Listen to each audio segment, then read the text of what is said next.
This week on the Snap UK podcast, are the Rams' playoff hopes all but done? Have the Ravens become Super Bowl favourites? And can we try not to talk about the Bears winning despite the fact that they were terrible? Let's do this.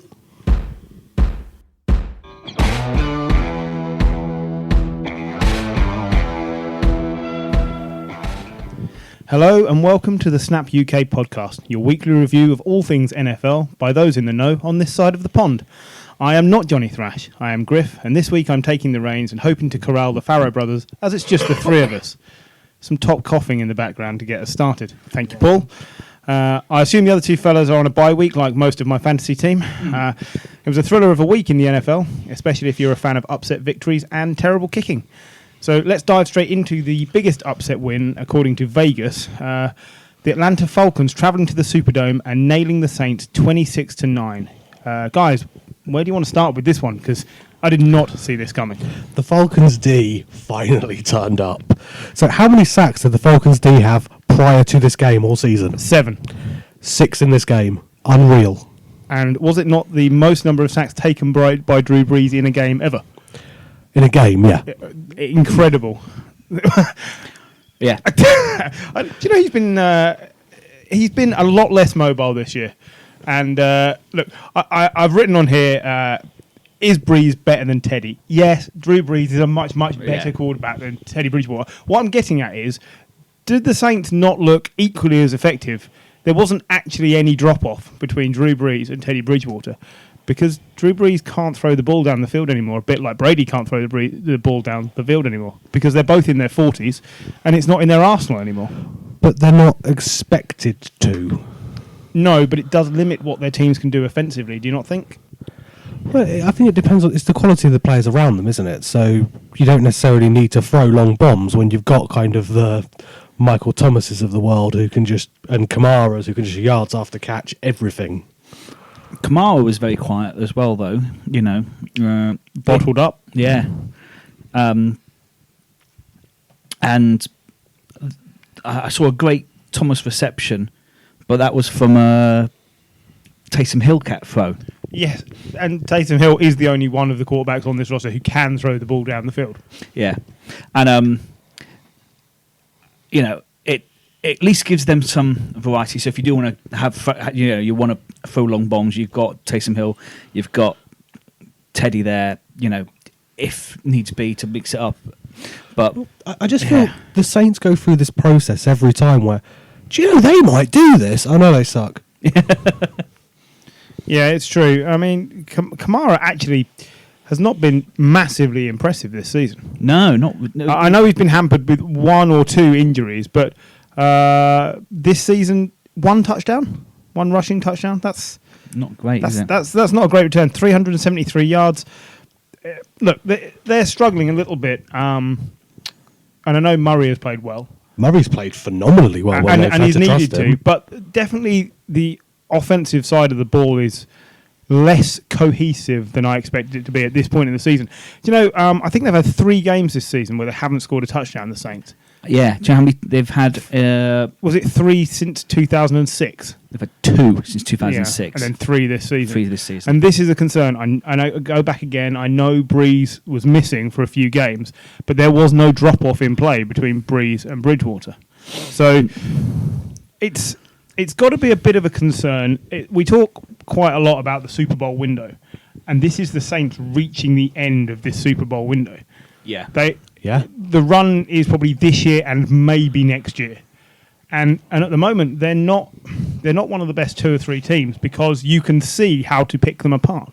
And if a defence as bad as the Falcons' defence can stop them. I don't see the Falcons as a bad defence. They have been a bad defence. They have been a bad defence. Oh, they have been a bad defence. But in terms of on paper, this should be a good defence. This Falcons team on paper should be competitive. Yeah, but they haven't been. Yeah, there's a reason why Dan Quinn's job is on the line, and it looks like now we've come through the bye week that they're going to stick with him till the end of the season. They're now 2-7. Yeah, he will probably stay there. They'll probably get 4 or 5 wins. I still think he's going to go, But this is a team in reverse, and the defence had been poor all season. So how did they key in and get this right? I couldn't tell, but like you say, to sack Drew Brees 6 times is phenomenally impressive. Because it's probably one of the leading offensive lines in the league. Top 5 or 6. Yeah. Also, don't forget they lost Devonta Freeman at half-time. Yeah. To injury. Yeah, but that's no real loss based on this season. Well, but he was playing okay. he was playing good. But who the hell is Brian Hill? Well, Ito Smith is Smith already on IR from the week before. Brian Hill came in. He's had a total of 28 attempts this season for 101 yards. But actually, he did all right in this game. He was just helping them run down the clock and just chewing up the odd few yards when he needed to. But I'd never heard of the guy. And, I don't know what the Freeman situation is. I don't know whether he's out for 2 weeks. For 2 weeks. So, for fantasy purposes, you might want to go and find Brian Hill. Because they don't have any other running backs, I don't think. So it seems that might be a logical sort of conclusion to draw, is that you need to pick up Brian Hill, because Matt Ryan, like all other good quarterbacks, needs a running back. And part of the reason they've struggled so badly is because Freeman's been ineffective. They let Telvin Smith go, which was a massive error. And Ito Smith is only good as a fill-in player. Coleman, like he was last not Telvin Smith. Telvin Coleman, absolutely. You're looking at me like I'm an idiot. That's because I was being an idiot. But yeah, of Brian Hill's 28 attempts on the season, 20 of them came in this game for 61 yards, an average of 3.1. It's nothing outstanding, but he is going to have to shoulder this workload unless they're going to sign somebody else. But that was very kind of Belichick-like, wasn't it? He came in to do a job and he did the job. Yes, absolutely. Run down the clock, stop the Saints from playing. Thanks, Brian. Good work. And why not, if that's what you're paid to do? We ought to give some airtime to Austin Hooper, who has been the number 1 fantasy tight end this season, I think. Probably, yeah. Or it's certainly top 2 or 3, depending on how your game is scored with the point per reception, etc. But he sort of flies under the radar because the team isn't winning. But he's got 52 receptions, the best part of 600 yards, and he's averaging 11.5 yards a catch and 5 touchdowns. Completely unheralded. I don't recall saying his name this season at all. No, I don't think I've mentioned. Well, because the team's rubbish, we've circled every time. It's circled on the fact that Ryan's giving the ball away more. Freeman isn't making yards. The defense has barely been there. You forget that Hooper is. Yeah, well, he's had a touchdown in each of the last 4 games. Yeah. And we quite often are concerned that Julio doesn't score enough touchdowns. But if he's gaining you the yards and then you've got this monster who's just getting into the end zone, it's a good building block for when the team have to restart, which at the end of this season they will have to do, because this team is treading water and should never ever be beating the Saints. It's a problem for the Saints because it's going to drop them out of the automatic buys in the postseason. They are now going to be behind Green Bay, who we will get to. And obviously the Niners and the Seahawks and people like that are all going to be up there. They cannot afford many more slip-ups towards the end of the season. I haven't got their fixture list up. If somebody wants to get that, I don't know what their next few games are. But bearing in mind, the Panthers, I think they've got to play... Falcons got to play the Panthers twice, I believe. If those two teams take a win off each other and they start to catch the Saints and put them under a little bit of pressure, which they haven't been in this division, then, and the Bucks are not awful. This division should be over, and it's not. The next 3 games are all divisional. Buccaneers, Panthers, Falcons. Yeah, so I would say the Saints probably need to win 2 of those to re-establish themselves as a bye candidate. Yeah, and I think we know the byes have a massive influence on who progresses in the postseason, and I really think the Saints need to be playing at home. What's the games after the divisional ones? The 49ers. Nice. The Colts. The Teutons. And the Panthers. Yeah. They could win all of those. They could lose all of them. And they could lose all of them. Because they're not historically brilliant against the Bucks. The Colts and the Teutons are 2 teams that turn up when they want to. Yeah. Well, if the Colts have Brissett back, they become viable again, don't they? It would appear so. So No, we're positive about Hoyer on this podcast now. Well, we will get get to that. Shortly. yeah. I'm not But sure no, about. it's- I'm not sure about positive, but we can try. We're pro bad quarterback. Should we? But if you struggled against a garbage defense that the Falcons have been all season, what is going to happen when you can come up against Darius Leonard and Hooker? The Tetons defense is still not bad. If they struggle again, I do worry. Well, also the Titans' defense sans Malcolm Butler, which I missed completely. Yeah. He broke his wrist last week and is on IR.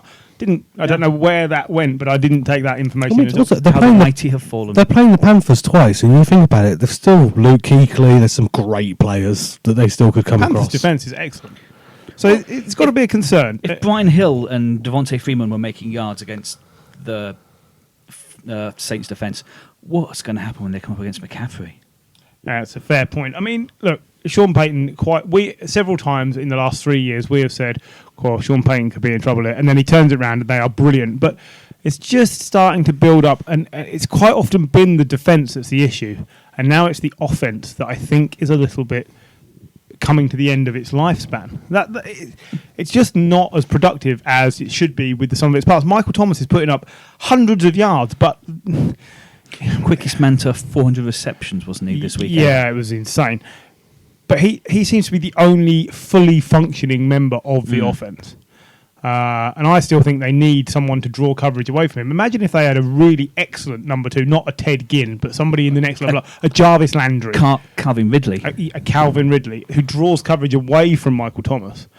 Then I think that would help out. But I still think main problem is the same thing the Patriots offense is dealing with.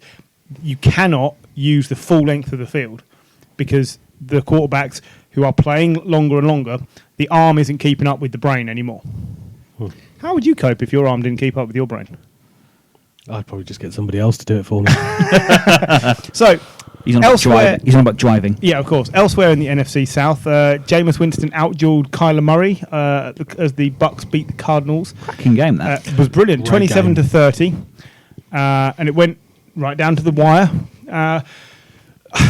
First thing to note here is Jameis is playing okay, and I think we said last week that chances are they're going to give him another deal, and it concerns me because this is what the Tetons did with Mariota, and it's what the Jags did with Blake Bortles. He played okay in half a dozen games in the year they got to the championship game. They gave him a deal and then realised they put the bed. Yeah. And do not be lured into signing him on the basis that Bruce Arians has had 3 or 4 good games out of him this season. Do they do what the Jags did with Bortles and they basically tie up all the contracts in the first year? So basically it's like, well, if we realise we have pooped the bed here, we can just bin him. There's nothing worse than realising much too late that you've pooped the bed. Exactly. And, Arians is an old guy. He's more likely to poop the bed. It's going to be like the scene out of Train Spotting. I feel at the end of this season he's out of Raymond James Stadium in an Uber. we'll warn the Uber drivers then. I don't know. Winston is... He's not elite, but I think he's doing enough. And I think... They're 3-6. Yeah, he's looking... They're 3-6, but they lost one game due to their kicker. They got done the week that the return was whistled dead, and it shouldn't have been. And there was a third game as well that they lost on something ridiculous, some controversial call for the other team. But there was also another game he threw 5 interceptions. Yeah. Another game he threw 4 interceptions. This is the thing. Yeah. How are you going to judge this? I personally think they must move on, but I don't know who they move on to. No. They haven't done what some teams have done and brought in the second string quarterback to see what they've got. Ryan Griffin has never played. Yeah, but Ryan Griffin's not the answer. No, he may not be, but you still have to see what you've got. Look how well that's worked for the Bengals this week. But at least they know. This is the thing. All the Bucks are doing is reinforcing the idea that they should keep Jameis. That's madness in coaching. I know Ryan Finley's crap, so let's bring him in. Oh, Ryan Finley's crap. Great work. Well done, Zach. You've shown the guy who's terrible is terrible. Well done. But here's the worry for the Bucks is you get rid of Winston this year, and you end up thinking, well, who's available? And you look at it and you think, oh, Bortles, Mariota, and then you're just getting the same thing. Is it the better the devil you know?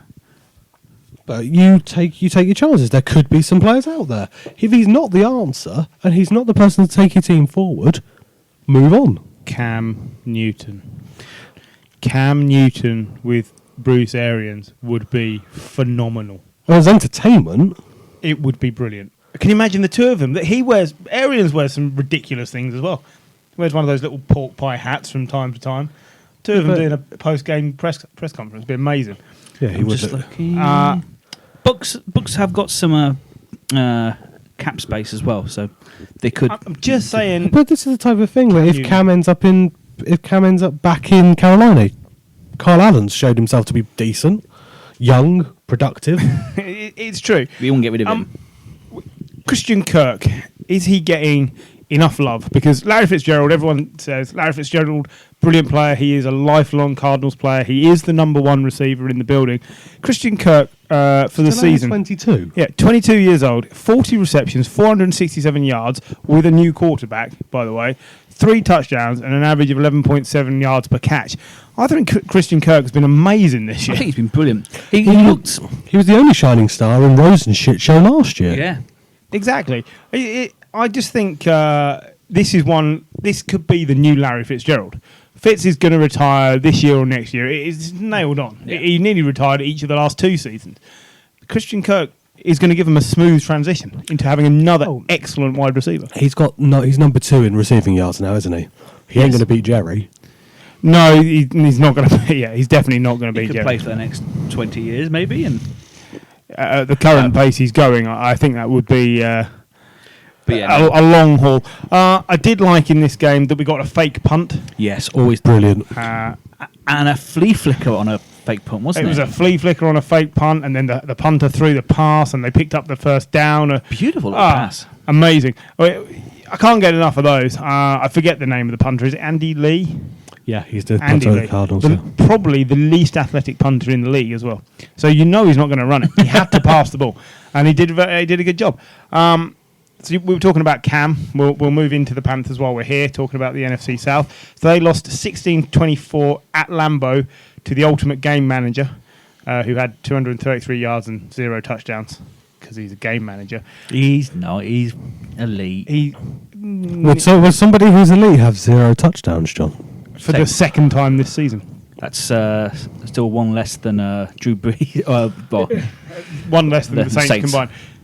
But the same number as Tom Brady, I believe. Yeah. And both of them sliding out of the elite category. That seems very game manager to me, John. The big news here is that Cam is on IR now. They have made the choice after we podcast last week to either save him or make him tradable. And I think it's option B. Yeah. It's like I've been saying for most of the season, Kyle Allen is the future. You've had, 7-8 years of Cam? You've had the best years of Cam, and you didn't win. And now you have to reload and go again. There's nothing wrong with that. It's difficult. Franchises find it hard to do. But it's a bit like when the Colts decided, okay, Manning's had surgery. What do we do? Do we roll with it next season, or do we take the best quarterback we've seen in college for 10 years? And they rolled with it. And, okay, they didn't win another Super Bowl. They got unlucky, but they won a lot of games. Yeah. And it takes a lot for a franchise to move on, and I think the Panthers have to. Somebody is going to get an excellent quarterback with a fully rested and recovered Cam Newton for next season. I wonder what he would be worth. What do you guys think they're going to have to give up to get him? I don't know, because he's had Their dignity. 2 years of injury now, which is going to drop the value. But he's still Cam Newton. He's still Cam Newton. And you would suspect that they are not going to settle for anything less than a first and something. And it strikes me as a lot of capital, though. That's the problem. It's a lot of capital, but there were some Bear in mind he's teams. 30. There were some teams there But he's desperate, and so we could see them testing. But The Bears have no cap space, but if they can do some juggling around, what would you give to have Cam, rather than Mitch Trubisky? I would give all the first round picks.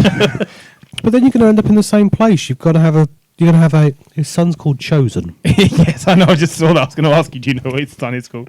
Chosen Sebastian Newton. Chosen Newton. Better than Fig. Well, that's what they call him.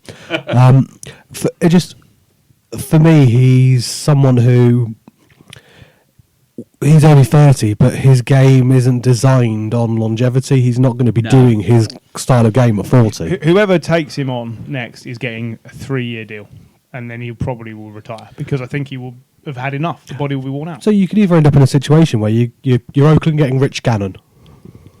Yeah, and that worked. Or you could end up with the Jags getting Nick Foles. Which probably isn't going to work. Yeah, it's difficult. If Cam had won the Super Bowl 3 years ago, this deal probably isn't happening. No.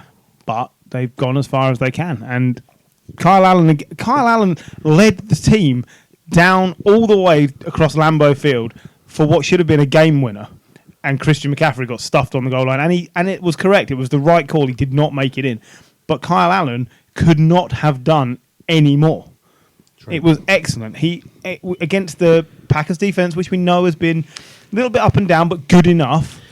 But the one thing we have to say with this particular game, being stopped at the line, Gerald McCoy, oh man. God. Yeah. Man. Who was it that he stopped? He beat the living daylight Jamal Williams. out of Jamal Williams. he speared him out of his shoes.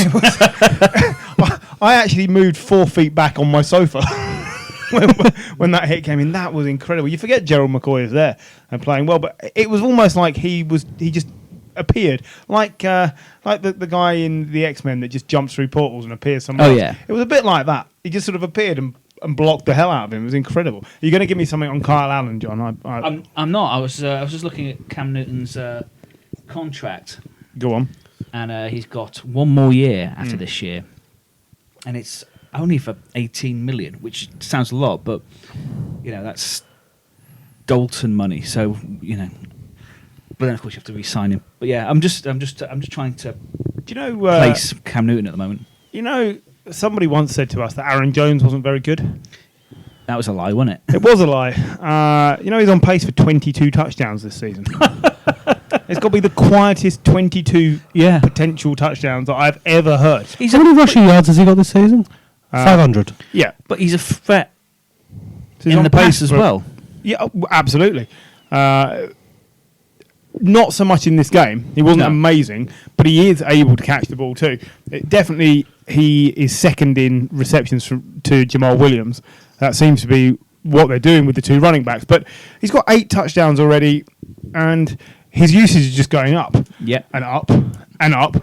And 3 touchdowns in this game. Didn't he have 4 the other week as well? Yeah. So he does have the quiet weeks in between. There's no doubt about it. But if you've got basically, if Rodgers is option A and that's not working, and you can turn to Aaron Jones as option B, that's an excellent option B. This team continues to impress me, and Matt LaFleur isn't really putting any foot wrong. Well, it just seems they've solved the things they needed to solve. You needed a running game because they hadn't had one since Feast Mode. They got one. Yeah. You wanted to get into a situation where their defense was effective. Good God, their defense is effective now. Yeah, and you wanted to get into a situation where it wasn't on Rodgers every game. I would be willing to bet whoever they're playing next is going to come up against Rodgers scoring 3 or 4 touchdowns because he does not like it when the running backs take all the glory and all the touchdowns. So somebody next week is getting a pasting. It seems quite likely. The whiskey sellers of Wisconsin. We had a next week they're playing the 49ers, so let's not. Well, that might not happen. Wow. Well, They play the Giants the week after, so there's your 4 touchdown game. What a game! 49ers Packers. Wow, that's again we're talking about who gets home advantage in the playoffs. It's important. It's really important now. Huge game on Sunday. God, they've got some stinky games coming up though. Go on, run me through, and then we'll go back to my huge games on Sunday. Giants, Redskins, Bears. So that's 3 wins. Vikings, Lions. 4 wins at least. Probably 5. It depends if they're playing the Vikings in prime time. Well, we will get to that next. So on Sunday, the aforementioned Vikings travelled to Jerry World, which is not a Nazi camp, and beat the Cowboys 28-24, mainly due to some suspect play calling from Garrett and co. Again, look, the story here should be Dalvin Cook, who continues to be the reason why the Vikings are so successful. Kirk Cousins wasn't terrible in a big game, but actually wasn't required to do a great deal. The team got up early and they stayed ahead of the game. And Cook just takes so much pressure off. A bit like Dak with Zeke. You've got Kirk Cousins with Dalvin Cook. It's very much the same sort of flow between the two players. Tavon Austin at the end of this game fielded a punt from the Vikings with something like 40 seconds on the clock.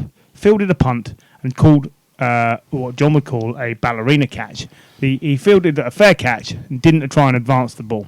He had 50 yards of open field in front of him, and it turns out it may have been a miscommunication from the coaching staff who were trying to say to him, don't bleed the clock by running around, but they didn't mean don't advance the ball. And he took it to mean make the catch and see what happens, go from there. Then what they did was they put the ball in Dak's hands and advanced down the field and then changed tack all of a sudden and tried to run it and didn't make the yards at the end. They couldn't go for a field goal because they were 4 points down. They needed to get a touchdown. They needed the next first down. Dak had got them down the field from the missed opportunity with the Tavon Austin catch. And all of a sudden, they went back to calling runs. They call runs on first and second down every time. I know, what's his name, Kellen Moore, is getting all this credit for redesigning the offense. But this still looks like something Jason Garrett is all over. Because it's such a Cowboys from the last 9 years way of doing things. He has to go. It is holding this team back. This is a really good team. They should have beaten the Vikings. It should have been a Cowboys win. It's not. The Vikings are, 7-2? Yep. Yeah. Right? Okay, the complaints about the Vikings are done. They will probably finish in the wild card spot behind the Packers. Yeah. But that's a strong division. The Cowboys are now 5-4. It could be the game against the Vikings could be a shootout for the win. Absolutely. And your money would be on the Packers. Yeah. But you can't rule out this Vikings team. No, you can't. They're not really weak in any position, are they? But we're talking about a division there with two teams potentially who are championship game, in a position to win the championship game and get to the Super Bowl and then, whatever. But on the other side of the ball, you've got the Cowboys who are now 5-4 and joint top of their division with the Eagles who are 5-4. And I've said before, I don't trust the Eagles. I don't trust the Cowboys either. With this coaching staff, neither of those teams is going anywhere in the playoffs. This is a poor Eagles team as well. And that's the thing. So how can you be 5-4 in a division that's got a poor Eagles team, an absolutely diabolical Redskins team, and your Giants team? So you're saying there's a chance the Giants could make the playoffs here? No. Mathematically, yes.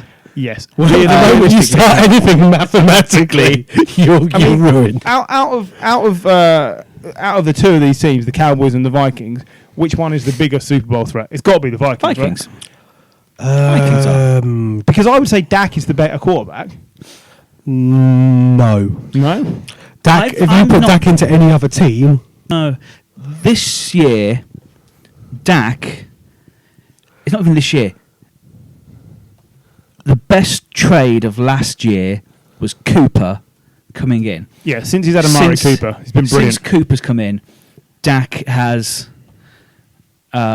looked... Well, he's now able to ask for Russell Wilson money. Yeah, and he's not leaning on Zeke all the time. Yeah, in this game, they were not leaning on Zeke. No, Zeke is not getting the yards that you had been relying on Zeke to get for the last few years. And so... And alongside Cooper as well, they signed Randall Cobb. And I think we've sort of forgotten how good Randall Cobb is. He had 106 yards on 6 receptions and a touchdown. And this season in general, he's been excellent. I mean, would you rather have Cooper and Cobb or Bryant and Beasley? Cooper and Cobb. Cooper and Cobb. But to be fair, any situation where would you rather have Beasley? Hey, That's what they had. Beasley's doing a job in Buffalo, but Cobb's averaging 4 receptions a week, and this was his first 100-yard game. I think they will integrate him more and more in. If you can start persuading teams that you're not going to lean on Zeke becomes even more dangerous because then you can start feeding him the ball again. I would take Dak over Kirk Cousins. If you swapped these two teams over, the Vikings are equally as successful as they are right now, and a Cousins-led Cowboys team is not top of their division. So can I just make one point that Cousins wins just purely based on warm-up routine? Go on. You've seen the footage of Dak's warm-up routine. I have not seen the footage of Dak's warm-up routine. You're now going to show it to me. I have not seen this. I think Dak, if he has a relationship with a player, like he's got with Cooper, he's brilliant. But before with Bryant, we were all like, "Oh, is this guy gonna get paid?" Because we were unsure. It's I think it's an interesting jig that he does, isn't it? It's great, isn't it? It is quite interesting. It looks a little bit like he might have an itch, one of those internal itches that you can't quite reach. It's another one where he's doing it down the field, and then he's doing some jig down the field, and then you look at Zeke copying him behind and taking the mick. But I have not seen that, but I quite look cool. forward But to yeah, it. but like it's hard to judge. But I'm still suspect on Dak. Okay, Yeah, but why? What more does he have to show you? Them convincingly winning this division. yeah. Which is not on him. It's on the coaching staff. He's on the. It's on the coaching staff. Yeah, but it's him. You think about it, right? You look at all the great teams. They've got quarterbacks who can adapt. They've got quarterbacks who, at the line of scrimmage, can make a decision. Okay. Kellen Moore is getting all this props for his offense. What's Dak doing other than just running it? Okay. Let's look at it slightly differently. Who's the best quarterback in this division? Is it Carson Wentz or Dak Prescott? Because it's not Jones or Haskins. How dare you? Well, it could It's be in not- the it's not future, Jones or Haskins, but see, I would say at the moment it's Prescott, without a shadow of a doubt. Without a shadow of a doubt, he is outplaying Carson Wentz. They're both 5-4. Yes, they are. So So- what does that tell you? If Dak Prescott on the eye is easily the better quarterback, it must be down to the management. We said that the Cowboys should have beaten this Vikings team. Yes, and they should have. Kyle Rudolph. Let's mention him because we're talking about Austin Hooper. Kyle Rudolph, 4 touchdowns over the last 4 games.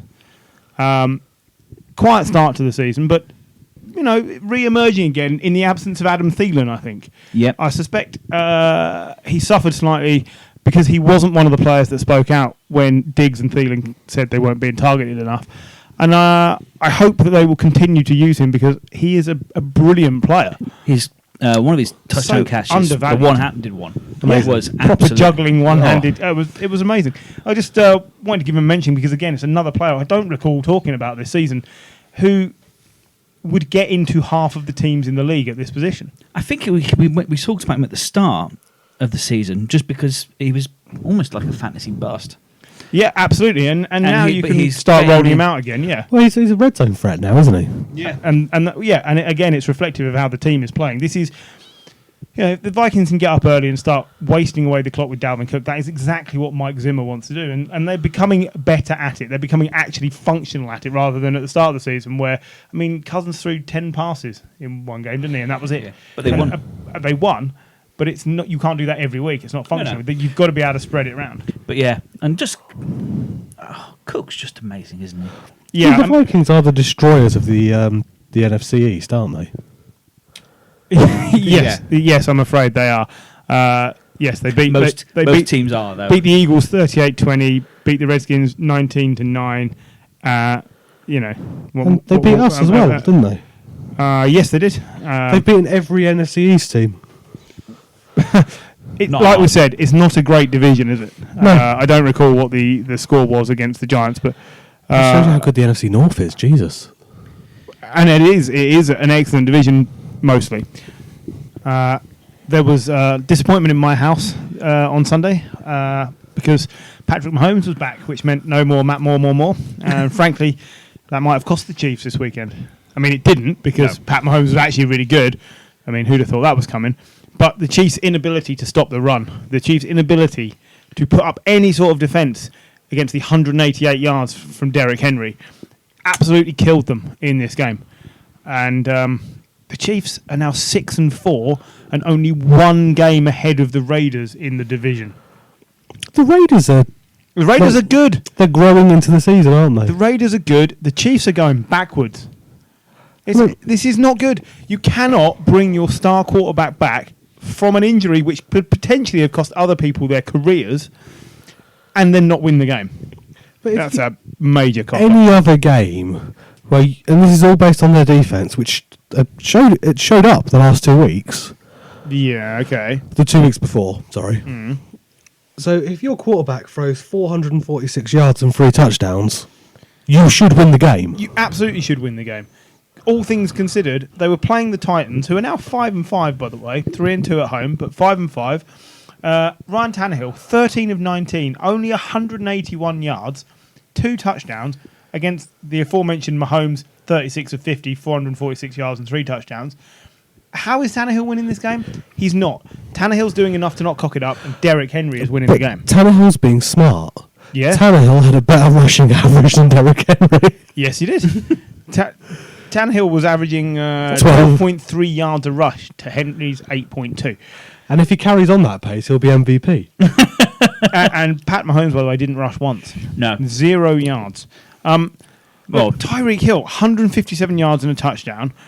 Kelsey, 75 yards and a touchdown. Hardman had a long touchdown as well, didn't he? 63 yards and a touchdown. Which was amazing. On his one reception. Yeah. He just looked like I've got the ball. By then. He just turned on the afterburners and everybody disappeared. And yet, the Chiefs didn't win because they cannot stop the run and because teams like the Titans that usually fall apart because their quarterback is not capable of driving them down the field, what they need is to make a change at the top, which the Dolphins have done, and Ryan Tannehill is proving himself to be a good enough quarterback. He isn't the long-term saviour for the Titans, but He's a useful stopgap. He was a first-round quarterback. He was number 10 overall about 7 or 8 years ago. 2012 draft. Yeah, 2012 draft. I think he was 10 overall. He was the third quarterback after RG3 and Luck. And he's been in a bad situation with the Dolphins because they've not been good for a long time. No. Look, he's not an elite quarterback, but he's a far higher functioning quarterback than Mariota. He's probably played himself into the job for at least another year. I think they'll stick with him because if you can build around what's there already and not have to spend all your draft capital on one of these new quarterbacks, Tannehill's not old. He's not expensive. Nope. And he's probably very keen to win. I'm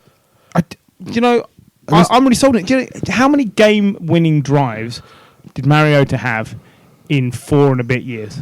Game-winning fourth-quarter drives. 1. 6. I think it was 3. The only reason I think it was 3 is because Tannehill's had 3 in 4 games. Yeah. And this is the point. Like, he's not making the mistakes, and he's allowing the team to do what they do best. And then can put them in a position to win the game. Equally, it helps when your special teams somehow block a massive field goal There's kick. not somehow with this. It was incredibly well timed. So they worked out that the Kansas offense has the same cadence on every offensive play in the fourth quarter. Oh, really? And they used that cadence on this field goal so they knew when to run. It was an incredible block. How the ball didn't take the guy's hand off, I don't know. But absolutely immense block. Something we did see in this game that we've never seen in the league before.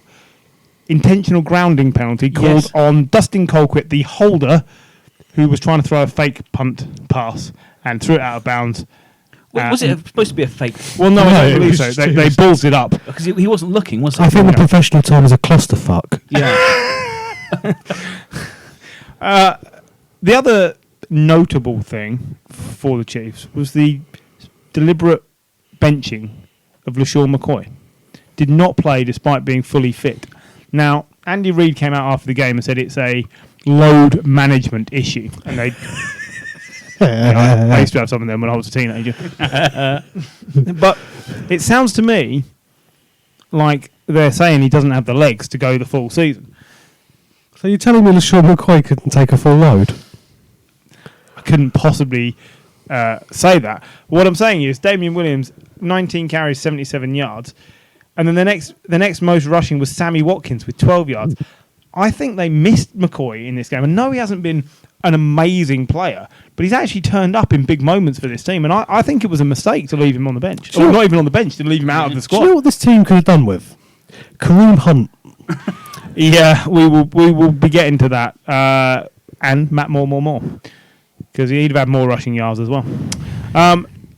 Look, although the concern here is the fact that the Chiefs are now 6-4. This is not a team that should be 6-4. Not with the players they've got available. Not when they only lost one of 2 games when Mahomes wasn't playing. Yeah, that means Mahomes has lost 3 games this season.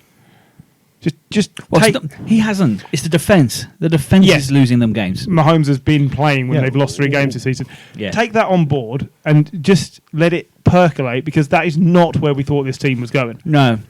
Andy Reid is an excellent offensive coach. He has his deficiencies with clock management and end of game management. That's never going to change because he's 70 or whatever. This team can't afford to miss the bye, I don't think, in the postseason. Of all the teams, I can't see. And yet, they're 4-1 away from home in their 6-4 season. And Arrowhead seems to be too much. And I don't get it. I absolutely think they're another team that needs a bye. But then when you look at that stat, you think, well, maybe they're better off without one. It just strikes me as something is not quite right. And I was listening to another podcast, actually, where they said the team is built to score points but not to win games. It does feel a bit that way. Yeah. They concentrated not enough on the defense. You knew you'd got a great quarterback. You picked up Harmon. You know your offense is amazing. But like Paul said, you're losing because your defense cannot stop people. Yeah. It just seems like you lost D Ford. You've done that. Yeah, but we gave Frank Clark loads of money, so it should be all right. Yeah, that was always going to work well. I was pleased to see Adam Humphries get touched. Yeah. He had not been playing very well, mainly because Mariota didn't throw the ball to him, and turned up. I think it was his first score for the Titans this week. So always good to see. Yeah. Glad he chose the Titans over the Patriots for that. I'm sure he's delighted. So the Raiders on Thursday night beat the Chargers 24-26. And are now, like I said, just that one game behind in the AFC West. Phillip Rivers picked 3 times again, including the game-ending interception.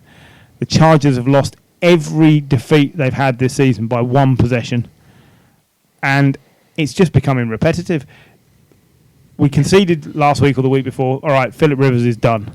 Like, I really, really wanted to see Phillip Rivers carry on. I've loved watching him, but he's sliding more and more into Eli territory. Oh, he's both feet are in Eli territory. Both feet are in. What it would require is another 4 years of playing at this level for it to be Eli territory. But he's certainly in that direction, and it's odd that the two of them, so intrinsically tied together forever, are going out in the same way. Phillip Rivers never had multiple interceptions and been sacked multiple times in the opening quarter until this week. Yeah. They started off poor. It was pony. Did he throw interceptions on the first 2 drives? Yeah. He's just run out of testosterone. It's all those kids. Look, on the bright side, Melvin Gordon, 108 rushing yards. Yeah. It's good. You need to start, was that his second 100-yard game of the season? I believe it. I believe so. Raiders rookies with touchdowns this season. Have you seen that each of their offensive rookies has got touchdowns this year? That's impressive. I think it's the first team to have 5 offensive rookies score touchdowns in a season. That's a great testament to this team. And John Gruden deserves credit. Yeah. Also, John Gruden, everybody laughed at the 10-year contract and what he was doing last season. He was a very well-respected coach, wasn't he? He was a Super Bowl winning coach. Yeah, but he was. That's the point. He had 10 years out of the game. But he was running camps. He was doing TV work. He wasn't out the game completely, was he? No, but the game moves on. Whether or not you would suggest it was easy to think he'd kept his hand in, I didn't. I thought it was a mammoth commitment to a guy that was unproven. Did you see Eric Harris for the Raiders? Yep. 115 yards, interceptions in return yards, which is the most against Rivers in his career, and really? the highest. Impressive that it's the most against Rivers in his career. And it's the most this season by a player. The Chargers just they're turning into the Falcons for me. Yeah. On paper, this team. I'll ask the question that I've asked before. How good was Derwin James? Well, yeah. Because without exactly. Derwin James, they just seem decrepit. Do you know, over the last 4 games, the Raiders have allowed 13 passing touchdowns against them. So Eric Harris is excellent, but the rest of this, it's bad. He just had a good game. It's bad. If they make the playoffs, that is really going to hamper them. They're not going very far, but it's evidence that Gruden is building That's the it. team. But if they get to the playoffs this year, then for them it's just justification that this process that they are in it's turned around quicker than we thought. But you wait till 2027 when this team wins their second Super Bowl. I was looking for the stat to go with something John was mentioning a minute ago. I knew I'd read it. So the Raiders' defense had 2 sacks and 2 interceptions in the first quarter of a game for the first time since which year? 1976. Oh no, more recent than that. 2012. 2006. Oh, But still, Jesus. that shows you how inept their defense has been for a while. And the last time a Raiders player had 2 interception returns for touchdowns in a season, because this is Eric Harris did it twice. Yeah. 2014. 2007. Okay. Yeah, so they've been anemic on defence for a fairly long time, and they're slowly coming round to it. Could I also mention? Well, we're talking about Gruden. Yep. How many times has he challenged this year? I'll have a guess. 12. He's 7. 7 challenges. How many has he won? 0 challenges. None. And I bet he's not the only one. He might be the worst. He is the only He's one. the only one. Wow. But they don't overturn anything at the moment. And some of them are fairly poor. But to be fair, I like Gruden's approach to this because he's challenging pass interference. Yeah. No one else seems to be doing it with. All right, he's losing it, but starting a debate, isn't he? Yeah. No, definitely. But yeah, Mass sorry. debate. Come on. Are you thumbing one in there? Again. Lamar Jackson and 50-50 is a song that he sang a few years ago. Well, guess who's next? So the Ravens turned up to play a game of football on Sunday and found themselves facing a bunch of wet sponges in Bengals uniforms. This was a catastrophic blowout for the Cincinnati Bengals. 49-13 in the first game of the post-Andy Dalton era. So Ryan Finley starting under centre, and they got, what a kicking. It was annihilation. It was just ridiculous. How good is Lamar Jackson? Let's just get it out of the way. You will hear nothing but how great he has been. The run where he juked the defender and broke the guy's ankles and left him for dust was incredible. The spin move, everything. It was. Well, I know we've had a ban on saying this, but Don't do it. it reminded me of an Atlanta Falcons quarterback from a few years ago. Matt Schaub. Do you know what? Schaub. Do you know what? He is on course to break Vic's rushing record by over 200 yards. Yes. He's going to shatter Vic's rushing record. I think also We have never seen a guy like this, ever. he's also put a perfect passer rating for the second game this season. Yeah. It's the first time somebody's done that since 2007. And it was Ben Roethlisberger. Was it? Yes, it was, because we look at the same stats sheet every week. I suspect we do. And that's they are the only 2 people to do it twice in a season. It's impressive. I mean, he's not throwing as much as Ben would have, which I guess. No, but he's throwing more than any one of us thought he would. God, yeah. And that's the thing about it. He's actually a proper quarterback. But we have also got to remember that they've played the Dolphins and destroyed them. They've played the Bengals and destroyed them. He got perfect passer ratings against the Dolphins and the Bengals. You can only play what's in front of you, I guess. But if And what's in front of there you are other is- teams that are playing the Dolphins and are playing the Bengals and aren't getting. Well, everyone's getting wins against the Bengals. I mean, they're getting wins, but Turns out not everyone's beating the Dolphins. but you know you have the quarterback performances against those teams aren't as impressive or If- always as impressive as this. If you have a kicker, you can beat the Dolphins. Look, most teams should be beating them anyway. Mark Andrews, two touchdowns for the tight end again. He's another tight end who's been brilliant this year. I think I'd like to say that it's not just the Lamar Jackson improvement that this Ravens team's success is hinging on. It's also the fact that the defence has been much better than we thought. And the acquisition of Marcus Peters has been incredible. That's 2 touchdowns returned for 2 interceptions returned for touchdowns already this year. So he's probably paid off his deal for the year already.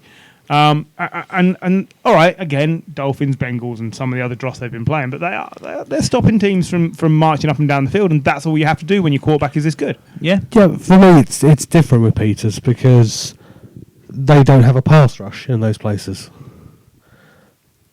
They've still got decent receivers in those places. Yeah. I mean, Marcus Peters basically couldn't be doing any more than he is. That's my point. Like, this guy is going above and beyond. Well, to be fair, how many interceptions has he had? I don't know on the season. He's had 2 return for touchdowns. I don't know how many he's had in total. He could have had 3 return for touchdowns. If it wasn't for someone else in Pittsburgh, he'd probably be the trader season. Are you suggesting that Minka Fitzpatrick might be a better defensive player than Marcus Peters? Yeah. Well, I'm just saying, currently so far, Minka's performing brilliantly. But yeah. But I also think it shouldn't be something to beat Peters with. That think Fitzpatrick is better.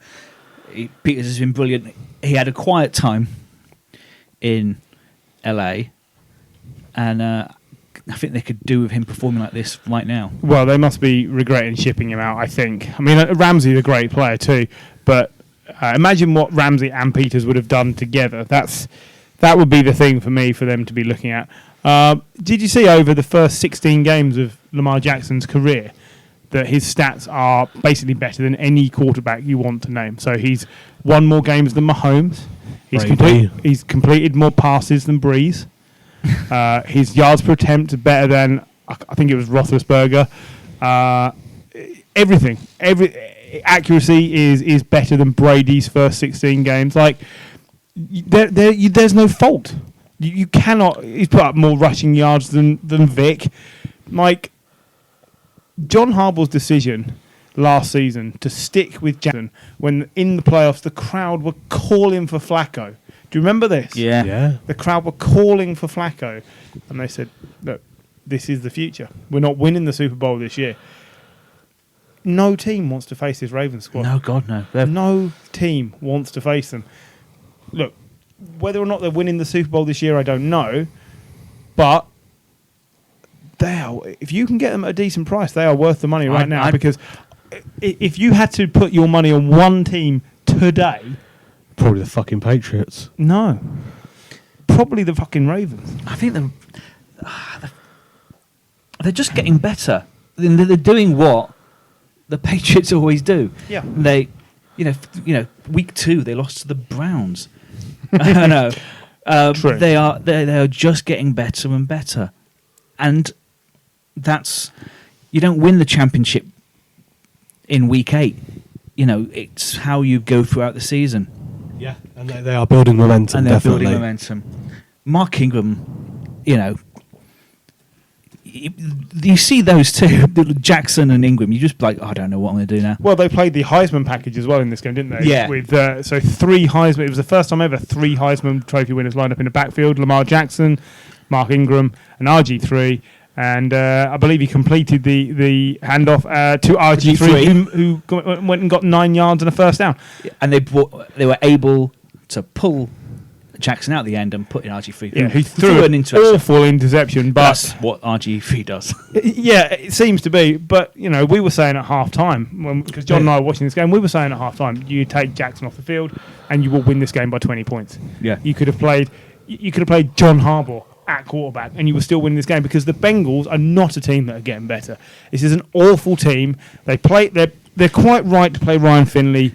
Absolutely. I don't like the way it was handled, not giving Dalton the opportunity to go somewhere else. Finley, 1 touchdown, 1 interception, 167 yards or something like this. But Tyler Eifert, it's great to see him back after so many years of injury. AJ Green possibly back this week. Yeah, I keep hearing it. That's what I thought was happening this week. He's available in our league, by the way. I had to release him. Did you? And you're just letting everyone know? Yes. I'm not entirely sure. I'm not entirely sure that he's going to be any good, because Ryan Finley's going to be thrown to him behind a porous offensive line, and with play calling that has looked lackluster at best. Joe Mixon mini revival did continue, but mainly because they handed him the ball like 35 times. That is what you should be doing. Absolutely. They need... I'm slightly torn with the Mixon thing, right? You know your season's going nowhere. You're the only team that can still go 0-16. Do you shut down your star running back to make sure he's not injured before next year when you might have a chance at success? Or do you just keep using him to try and keep your team viable this year? Because what are you competing for now? One win. You want that one. You don't want to beat. No, you don't want to be. You don't want to be the Browns or the Lions. No, you don't. You compete. Until you're looking at. You're thinking, okay, we've got the Dolphins still to play.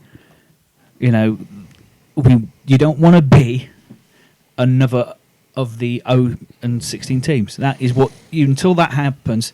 Mixon has to play every game. I'd give it. Just go Wildcat. Yeah, look, at least he's on the uptick, and hopefully they'll get more production out of him. Veteran linebacker Preston Brown was cut by the Bengals today. Only significant because they paid him $16.5 million in March, okay, but this which included nearly $5 million. I'm not sure cutting the highest paid linebacker on the roster on your team is a great 54 place tackles, to be. When forced fumble and a fumble recovery. there is no hope. This Bengals team are picking number one. They look desperately bad, and I do not.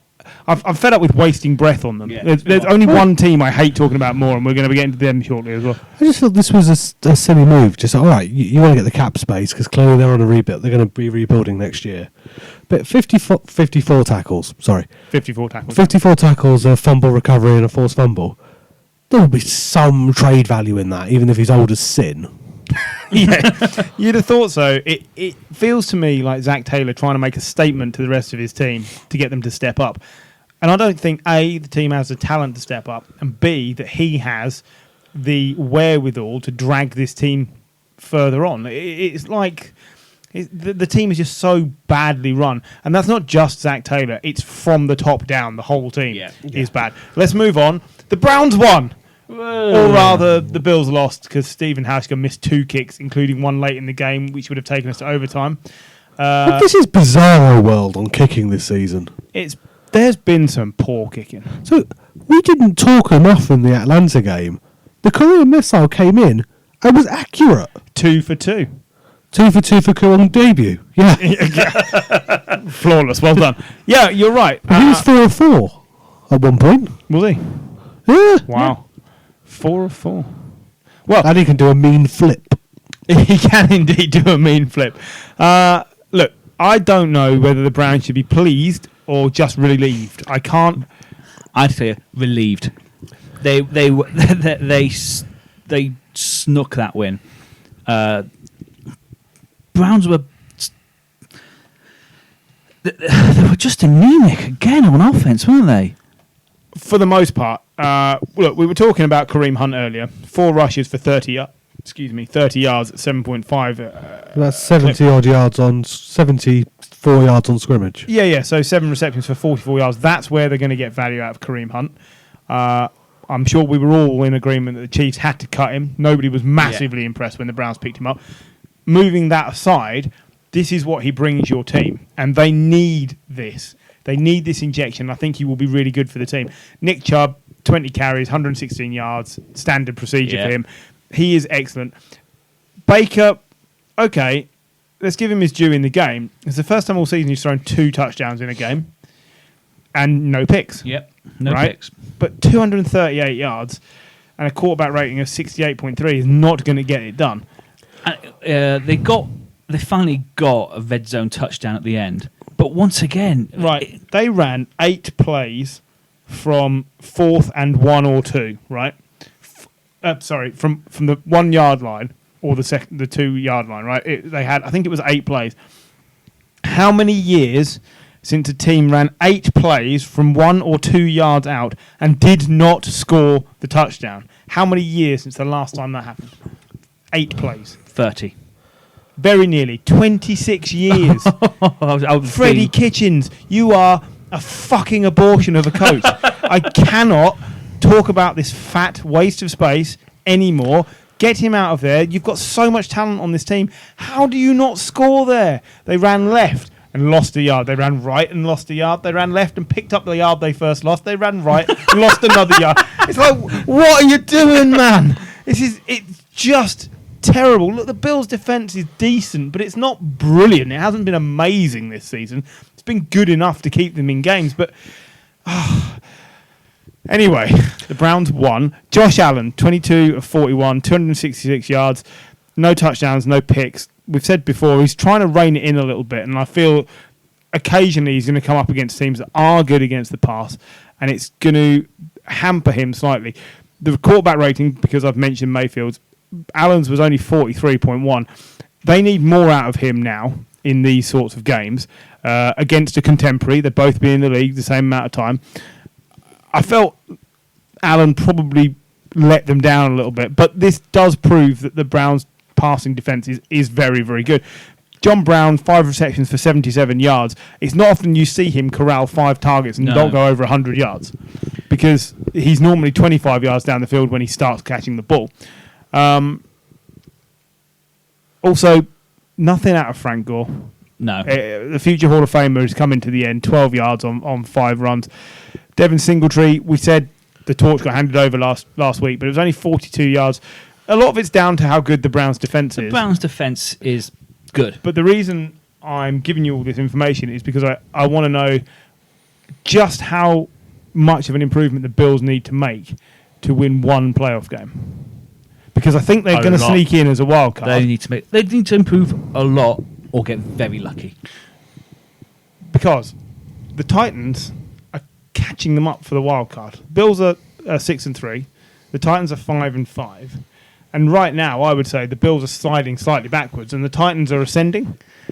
And if the two of them met, who do you think wins that game? Because I'll tell you now, I think the Titans win that game. Titans now would win that game. Yeah. So I'm just looking at the Bills. 2 weeks ago, we said they're nailed on for a wild card seed just because of how weak the AFC is.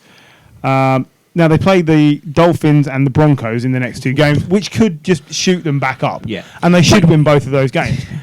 You might beat the Dolphins. Go on. They've got some pretty nasty games after that. Well, they must have New England. Other than that, who have they got? So you've got the Dolphins, the Broncos, then you've got the Cowboys, Ravens, Steelers, Patriots. Yeah, see, that's 4 defeats for me. And this team's falling back to the pack. Yeah. And it's disappointing. It's very disappointing for me to see because I thought they would just... I even went as far the other week as saying that Sean McDermott had actually impressed me and you've got to respect what he was doing. Maybe they're falling backwards slightly. But if they fall backwards, they're falling back to the mean. But yes, they are. Paul's going to say Hauschka mean is the reason they didn't win this game. Yes. And they should have won this game. Yes. So they can recover, but they are also playing a lot of teams in the rest of their schedule that are better than the Browns because the Browns are not a good team. They are so poorly coached. But the Browns should be a good team. But they're not. They're not. Number 1 overall pick at quarterback. 2 first-round running backs. Yeah. 2 first-round wide receivers. Yep. First-round defensive end. Yeah. First-round cornerback. This team should be strolling this division. It's true, and they're not. Now, the reason that they're not strolling this division, who currently is in one of the wildcard spots if the season ended right now? Way ahead of the Browns. It's the Steelers. Yeah. The Steelers have pulled their season back. It is incredible. They are 5-4, despite the fact that they've got no players in their squad. No, but they were throwing it away, and Minka Fitzpatrick's caught it and run it back.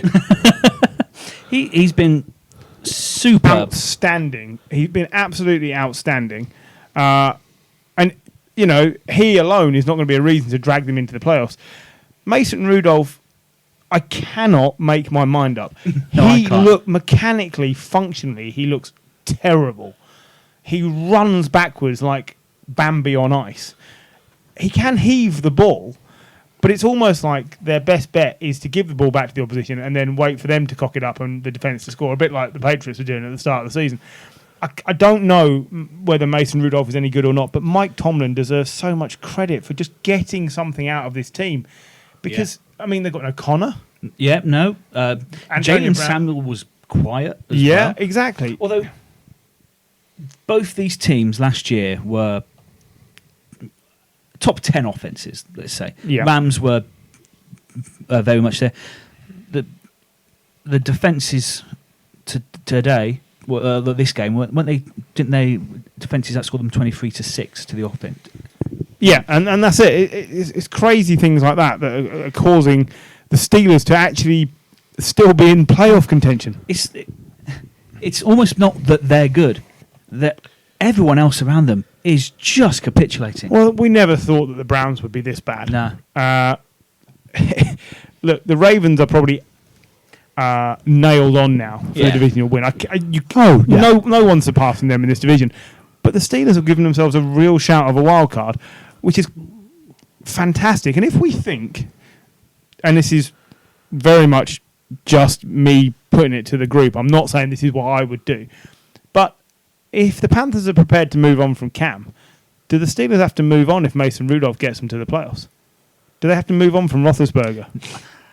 I think you put Ben back just because none of us are still sure on Rudolph, and I think the problem is still the offense for the Steelers because they have no one due to bad luck. But yeah, if Ben was there, they would be better. Well, yeah, you would think so. Certainly, But Rudolph's numbers have not been impressive as ours. No. They've But been the for- NFC champion last season. Well, yeah, but for the Steelers, they have the knowledge that Rudolph can come in because Ben is old, he is injury prone. He's a giant thumb. He's a giant thumb. Mason Rudolph, 1,330 yards, 11 touchdowns, and 4 picks on the season so far. It's not terrible. No. It's not good, but it's enough at the moment. And To me, the story of this game though is just how bad. yeah, okay. So Steelers aside, the Rams not winning this game just killed their season. Yeah. The Rams are not making the playoffs. The Rams are not seeing football in January. They are third in their division. They are not improving. In fact, they haven't made any strides forward since the Super Bowl last year. None. No strides forward. Absolutely nothing went forward with them at the Super Bowl, apart from the fact they were present at the game. Yeah. Look, this has got to be concerned. For as well as Tomlin is coaching, McVay is not doing a very good job. And it has to be said. It's been poor. Jared Goff, 22 of 41, 243 yards. All of that is very average. No touchdowns, 2 picks again. The O-line has to be fairly pristine for Jared Goff to be any good. Yeah, and they're not. Bit like the Patriots with Brady. Some quarterbacks need that O-line. They don't have it.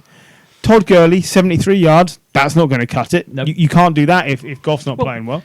Because the O-line is what's his name? Whitworth. Yeah. He's been an All-Pro Yeah. all throughout his career, effectively. Yes, he has, yeah. He looks. He could fit in quite well at MetLife. The level of O-line play there. Well, this is the last year of his contract. He's already intimated that he won't be coming back, and that will be a good thing, but they've still got to replace him. We saw Blake Bortles in this game, was brought in to run a specific package, Yeah. and then nothing happened because it completely confused everybody, and they took him off the field again. But he has not thrown any incompletions in a Rams shirt. It's a good stat. Now, last week, Cooper Kupp, 220 yards, scored like it was going out of fashion. This week, 0 yards. Ruined my fantasy team. Ruined my life. It is the biggest, I believe it's the biggest disparity from one week to the next for a wide receiver in like 35 years of fantasy football being played. And that's back when it was played on sheets of paper that you sent in via the post. It's a ridiculous drop off. I was very pleased, I'll be honest with you, because Go fuck yourself. Look, I was devastated, and there's no one would have left Cooper Kupp out of my team because of the Steelers' defense is good, but it's Cooper Kupp. He's been amazing for a year and a half. So, for me, that was against the Bengals, though. So there should be stats without the Bengals involved this season. Yeah, that is fair. It's possible. You should have your season stats, then stats for BA for Bengals adjusted. Yeah. There's a slight concern for the Rams, a large concern, that Brandon Cooks still hasn't recovered from his concussion because they can't afford to be without any of their pieces right now.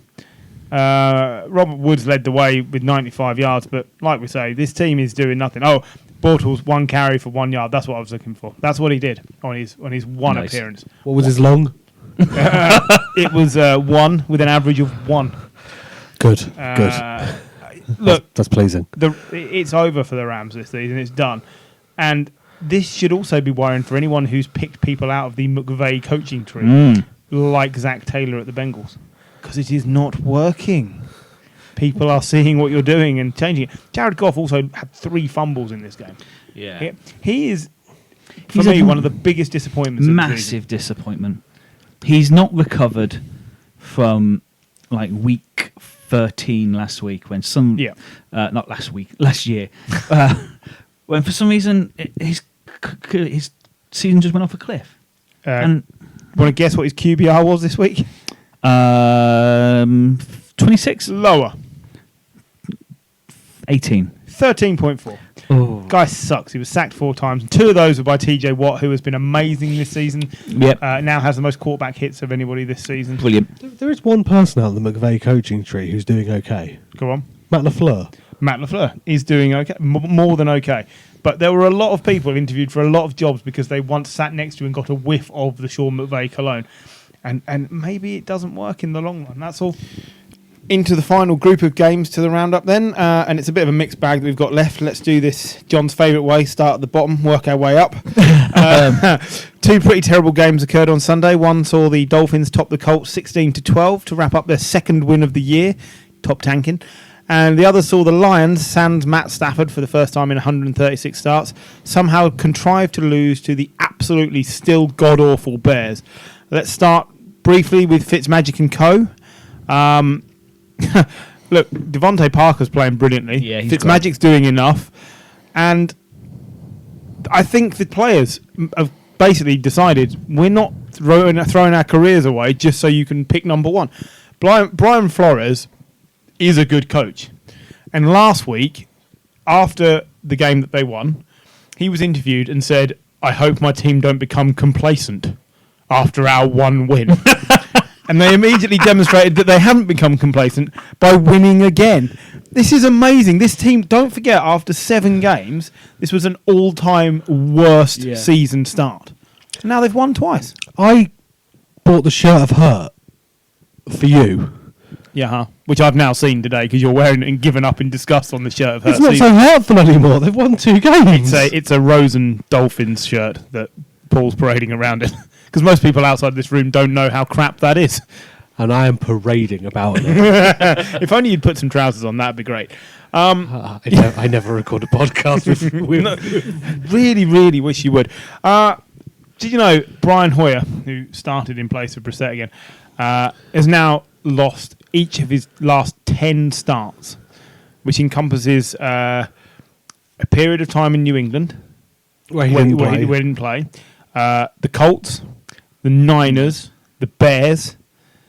He's lost 10 out of 10 starts. Now, I will have to give him some sympathy here, right? Go on then. Disagree with you a little bit on it. Well, no, he has. No, I don't disagree with the stat. Yeah, go on. I have to present some sort of dissenting view here because... You want to defend Brian Hoyer? Is this because Gary's not here to do it? No, if anything, I would go all in on Brian Hoyer if Gary was here. That was a bad 49ers team that he was playing in. Yes. That was a not great Texans team that he was playing in. Yep.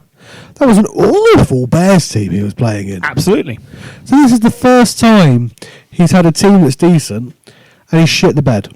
Like, mega shit the bed. Yeah, like, let's bear in mind... Sharted the bed. No Ty Hilton.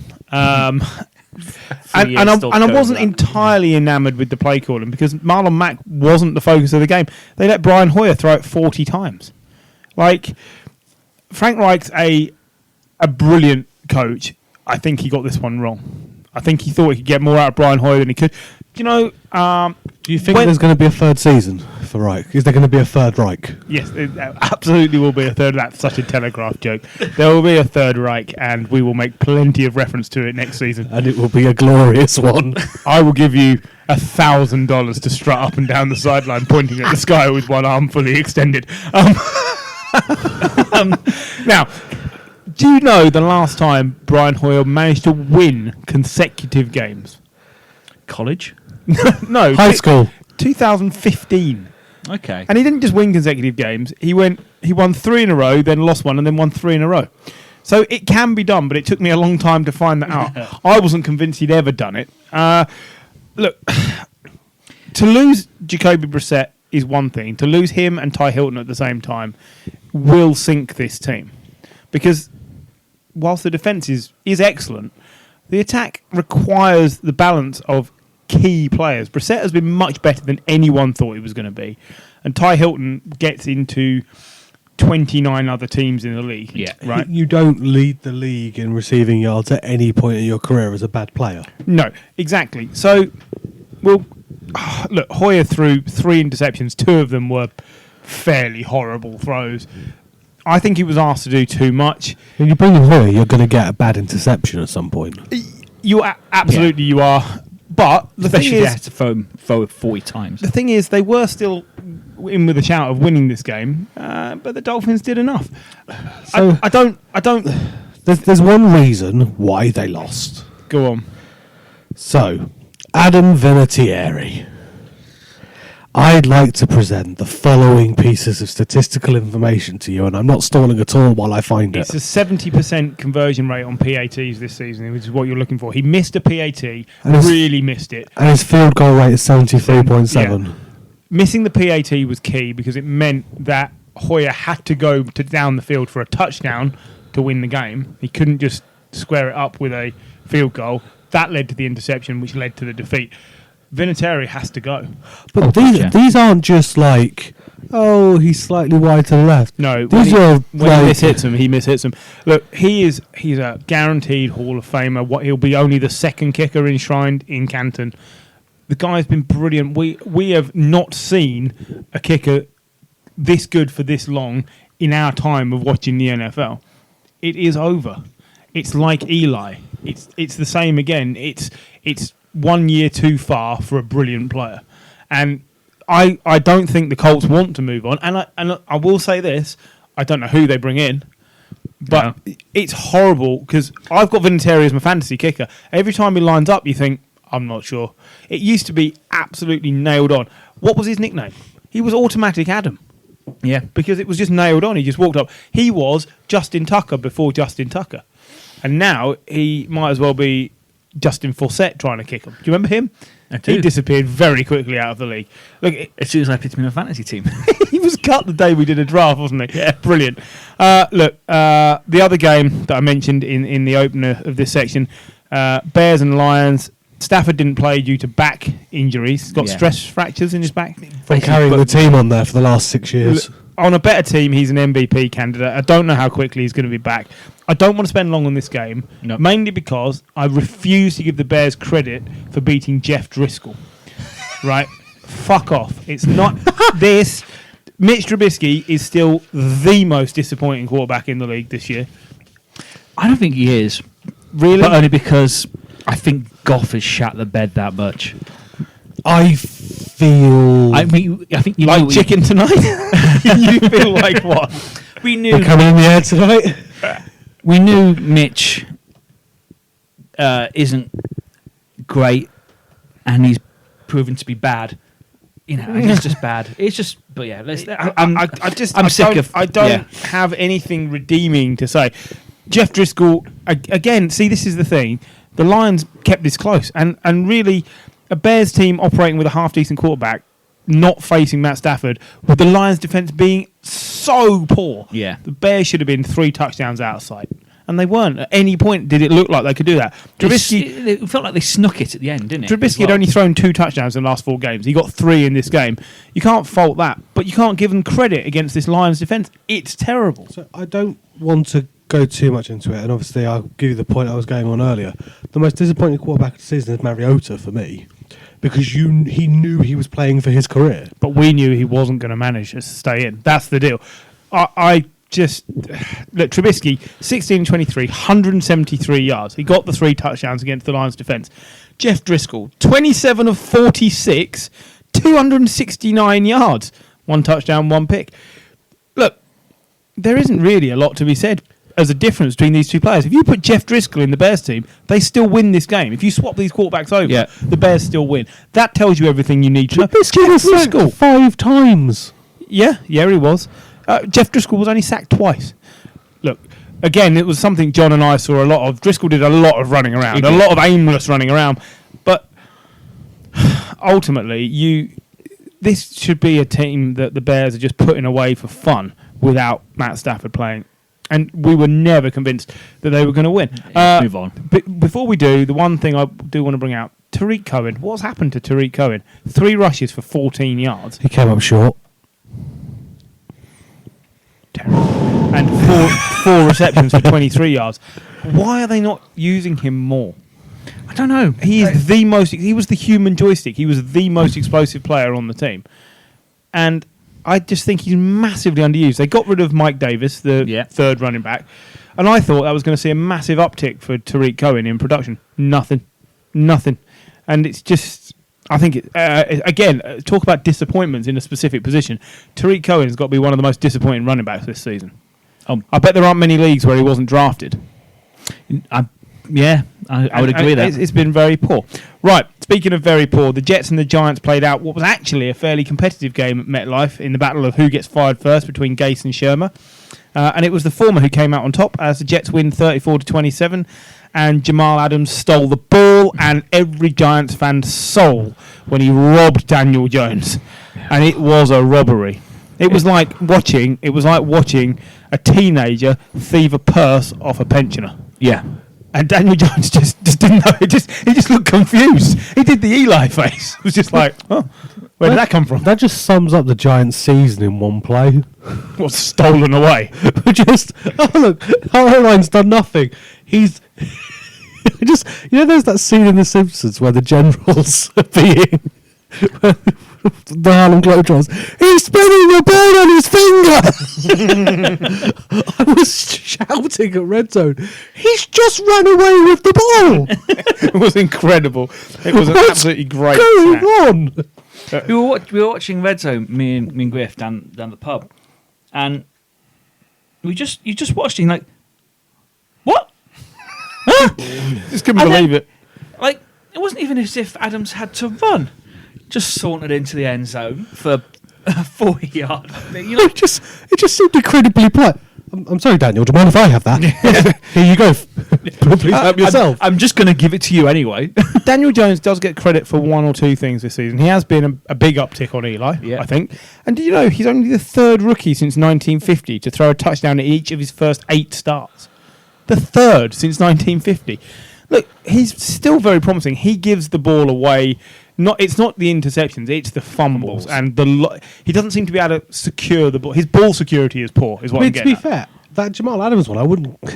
Obviously, I know it counts technically, but for me, he didn't fumble. Jamal Adams just literally didn't fumble. It was just stolen away. It's absolutely crazy. That was a basketball play. Yeah, pretty much. This is a papering over the cracks exercise for Adam Gase, as far as I'm concerned. Darnold played better, no turnovers, but still not really getting enough production out of what is a far more talented team than the Giants are fielding. I don't know. I quite like our receivers this year. Slayton's played really well.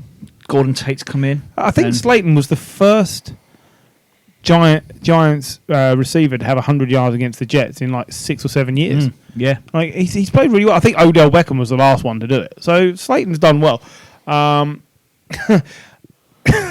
have to say, in terms of Pat Shermer, there's been nothing said about his job. No one cares. And yet, no one cares. And yet, this Giants team are really bad. And I think he's another one gone at the end of the season, because I have seen... It's not even like you can look at him and say, I can see where he's taking this team. No, but to be fair, this is more Gettleman, and before that, who was the GM before? I've forgotten his name. Bertie Bassett. Yeah, Might as well have been.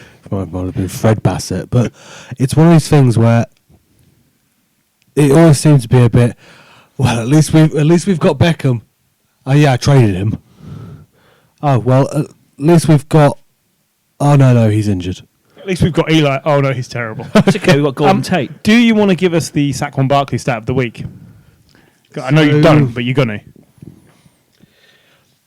I had more length in my flaccid penis than Saquon Barkley got in carries. In yardage on his carries. Yeah. Yes. Yeah. So essentially, I could flop my dick out, and that would be further than Saquon Barkley. I tell you right now, I would be challenging the spot of the ball.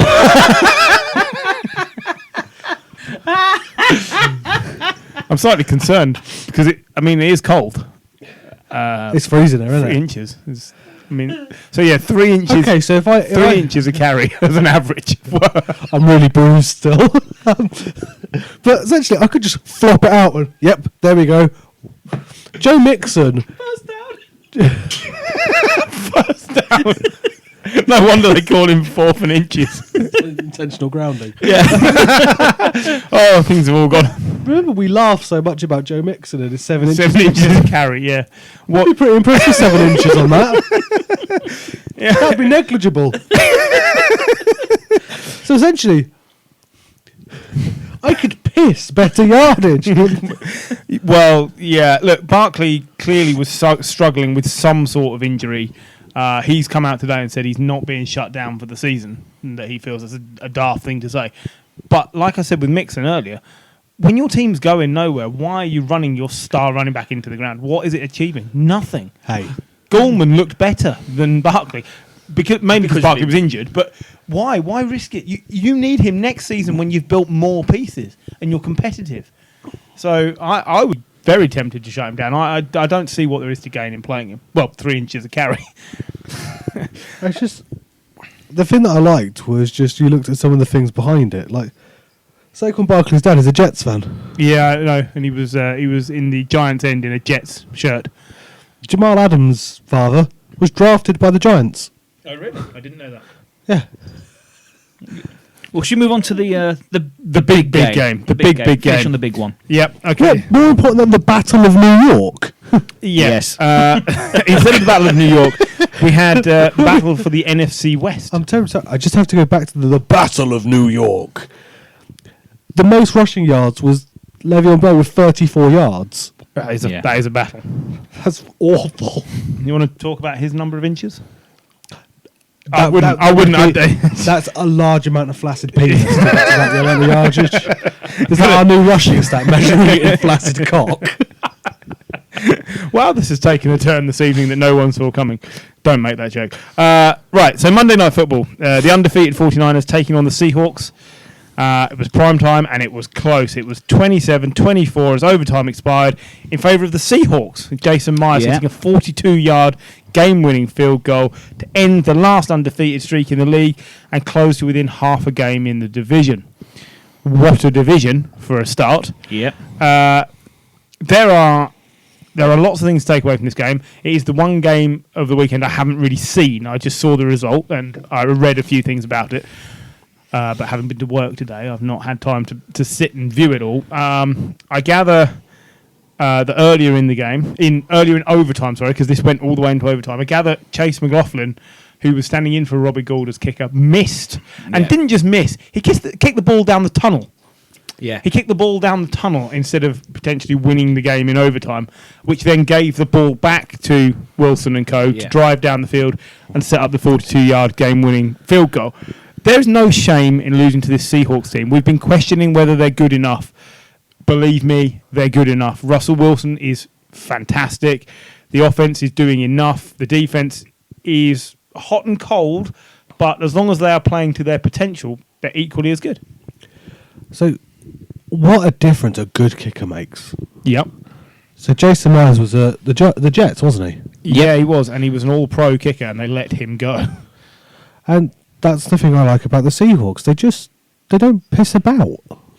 No, it's an extremely well-run franchise. Pete Carroll is playing very tight with his units. You know, they're all coached. Not if in he's playing that tight with his units, he'll get more than 3 inches, won't he?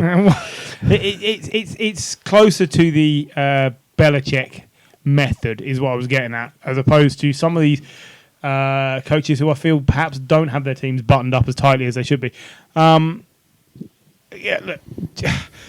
I think the fact that the Seahawks have got Clowney, who's having an excellent season, I don't really know what else they could have asked out of him in the trade. So I think I was slightly surprised that the Niners didn't win, but at the same time, very pleased that this has finally ended the undefeated streak, because it felt like it had to end at some point, and we were just thinking they were getting lucky. I felt they were getting lucky. Yeah. And that's I'm not bitter because the Patriots lost their undefeated streak. I just felt like the Niners were no more deserving than New England, and at some point they were going to come unstuck. And if they're going to lose the undefeated streak, lose it to this team. It's like there's no shame in the Patriots losing to the Ravens the other week, and there's absolutely no shame in the Niners losing to the Seahawks. Well, at least the Ravens aren't in your division. Well, yeah, see, that is the only downside for the Niners. Garoppolo lost 3 fumbles, I believe. Sorry, 2. Fumbled it 3 times, lost it twice. That's a slight concern. QBR in the end of 18.9. Ew, that's bad. Look, I'm still not sold on Garoppolo, but it's one game. It's one game, and it's against a really good Seahawks team. I mean, Wilson's QBR was only 41.1.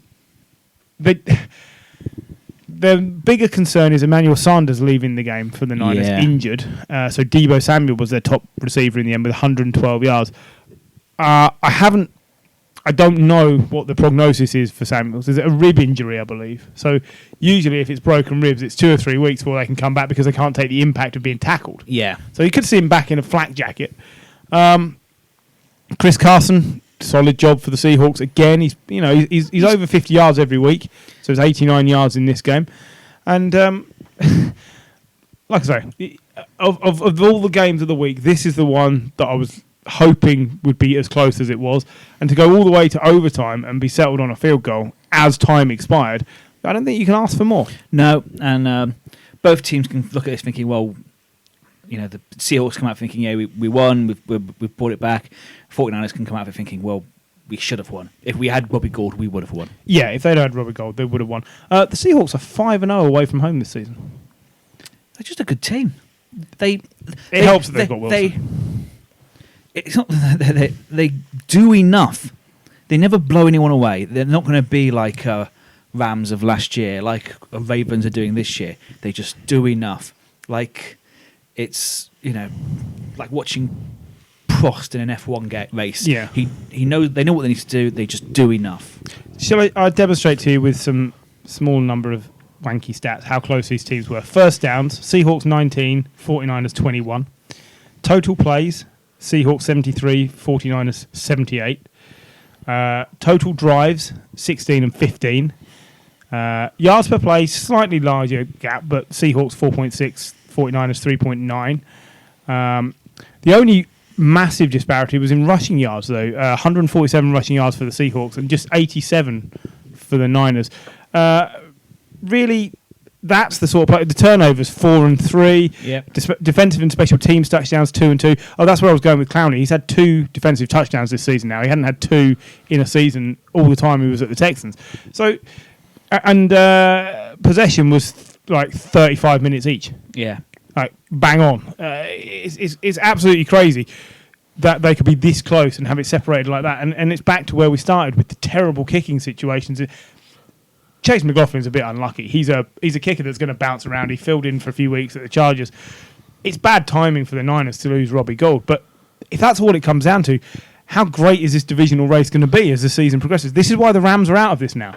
The Rams are not sneaking in the NFC in third. No, not at all. I just saw this as a Stan Kroenke sat in a box somewhere getting redder by the minute watching this game. He could well have done. I don't spend a lot of time with Stan Kroenke. Does he sit in a box? I don't know, but who cares about him? Stan Kroenke has a red box. No, Tyler Lockett injured. Yeah, so I gather they rushed him off to hospital fearing compartment syndrome, which is where part of your leg or arm just swells up because you've had a massive bruising, and the body decides it can't cope with the amount of blood that's going, then just shuts that part down, and it often results in amputation. But apparently that's not what's happened, and he should be fairly fit fairly quickly. But it did show because he took the final took the final reception or the final kick recovery in normal time and then didn't play in overtime, and it did show. It limits. He's been so good for the Seahawks this year. It limited what they could do. So they will need him back. He's not somebody they can afford to miss. Then, DK Metcalf's been good, but he can't. He's not. If he doesn't have someone drawing coverage away from him, he's not. He's not a WR1 yet. Yeah, he's a rookie wide receiver. Right. We need to have a look at the standings to see who'd be playing who in the playoffs if the season finished today. Mainly because I want to. So quickly we will. Well, so first seed in the AFC is the Pats. In the NFC, it's the 49ers. Okay. Second seed is the Ravens. And in the NFC... Just do me the AFC first. That'll be easy to cover. So Patriots, Ravens. You then have Texans, Chiefs, Bills, Steelers. Texans, Chiefs, Bills and Steelers. Okay, pick me the two teams that are in the AFC Championship game. This is your final chance to change your picks for who makes the AFC Championship game. If you say to me right now who's it going to be, it can only be Patriots and Ravens. It can only be Patriots and Ravens. Can, but I always look at that Houston team, and I like this Houston team as well. I do. Over who? Because I think the Ravens right now are getting to the championship game. So you're taking the. If it is like it is now, it would be Houston Ravens, and then I'd imagine it'd be Pats Chiefs. So you think the Texans are beating the Ravens? No. So it's got to be the Ravens Patriots, right? Ravens Pats, yeah. I'm just looking.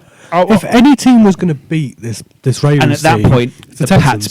Pats beat the Ravens. On the outside of the playoffs picture, looking in, if there's one team I want to see make the playoffs, I never thought I'd say this.